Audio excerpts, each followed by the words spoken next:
अभिषेक जी जो कि संपादक और ब्यूरो चीफ है, उन्होंने पूरा दौरा किया 8 सीटों का। तो हमने सोचा कि क्यों नहीं स्टूडियो आए तो उनसे बातचीत की जाएगी, कौन जीत रहा है सर 8 सीटों पे। सर शुरू करते हैं, सबसे पहले बात अगर करेंगे रामपुर से। रामपुर में तो पूरा अखिलेश यादव ने ऐसा मत दिया कि चुनाव ही नहीं समझ में आ रहा है किसी को, आजम खान अलग नाराज है, बगावत हो गई। रामपुर में क्या माहौल है? मुसलमान बहुत नाराज दिख रहा है। एक मौलाना जो कि दिल्ली से हैं, उनको भेजा है वहां पर, वो कह रहे हैं कि भाईजान आजम खान। तो क्या लग रहा है आपको कि रामपुर की क्या स्थिति है? देखिए रजत, अगर किसी ने अपने पाँव पे कुल्हाड़ी मारी है तो किसी सीट पर, तो वो रामपुर है। रामपुर एक ऐसी सीट थी जिसमें कि बीजेपी की सरकार रहते हुए वो सीट समाजवादी पार्टी जीतती रही है। ठीक है, बीजेपी का फोकस रामपुर पर है, लेकिन रामपुर में जो हालात बन गए हैं उसमें सपा ही सपा को हरा डालेगी। आजम खान के लोग खुल करके अब आ गए हैं सामने इस मोहिबुल्लाह नदवी के खिलाफ, जो कि आधिकारिक उम्मीदवार हैं। तो समर्थन किसको है? समर्थन अभी किसी को नहीं है, समर्थन खुल के होगा भी नहीं। वो समर्थन बसपा को बेशक मिल जाए, और बसपा के जो कैंडिडेट है वो जीशान खान, वो खुल करके कह रहे हैं मुझे तो आजम खान का समर्थन हासिल है, और वो बाकायदा अपने प्रचार में आजम खान का नाम ले रहे हैं। आज देखिए जो मोहिबुल्लाह नदवी हैं उनके खिलाफ कितने तरह के प्रचार शुरू हो चुके हैं, वो उसको दुष्प्रचार कहते हैं, कितनी शादियाँ, कितने मामले, तमाम तरह की चीज़ें उनके खिलाफ उन्हीं लोगों ने शुरू की हैं जो बीजेपी, जो सपा के कोर वोटर हैं। बीजेपी के लिए तो बैठे बिठाए जिसको कहते हैं ना, मतलब मुंह में आके रसगुल्ला खिला देना, वो वाली स्थिति मुझे दिखाई दे रही कि अगर आजम खान किसी का विरोध करेंगे तो क्या वो जीतेगा?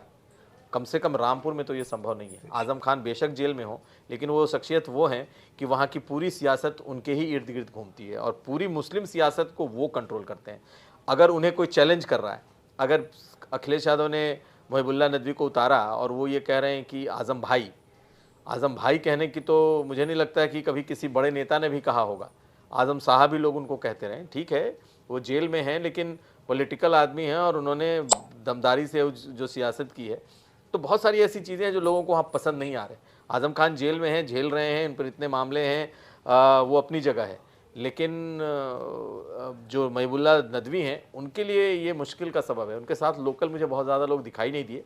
अब हाल में इधर अगर उनका कुछ प्रभाव बढ़े तो मैं नहीं कह सकता, मैं 3 दिन पहले वहाँ पर था।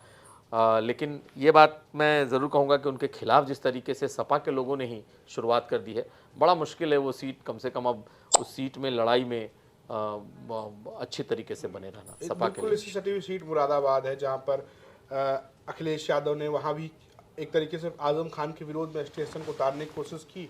चिट्ठी भी सामने आई, आपने बातचीत भी की कि उन्होंने, स्टेशन ने भी कहा कि अखिलेश यादव मुझे चुनाव लड़ाना चाहते थे, लेकिन रुचि वीरा जो कि आजम खान की ग्रुप की मानी जाती हैं, वो चुनाव लड़ रही हैं। मुरादाबाद मुस्लिम बाहुल्य सीट, जहाँ पर मुसलमान अपने आप में एक तरीके से तय कर देते हैं कौन हारे कौन जीतेगा, वहाँ भी अखिलेश यादव के खिलाफ एक नाराजगी है। एसटी हसन जो है वो प्रचार नहीं कर रहे हैं, जो कि सांसद रहे। रुचि वीरा के लिए कितना चुनाव है, और जो सर्वेश सिंह चुनाव लड़ रहे हैं क्योंकि वो 2014 में एक बार चुनाव जीत चुके हैं, क्या लग रहा है मुरादाबाद बीजेपी के लिए भी आसान है या रामपुर से इतर है मुरादाबाद? नहीं, आसान तो सीट नहीं है। देखिए ये ऐसी सीटें हैं जहाँ पर 50% के आसपास मुसलमान वोट है, और वो एक तरफा अगर पड़ता है तो फिर किसी का जीतना पॉसिबल है नहीं। लेकिन वो हमेशा अलग हो जाता है। लेकिन विडंबना ये देखिए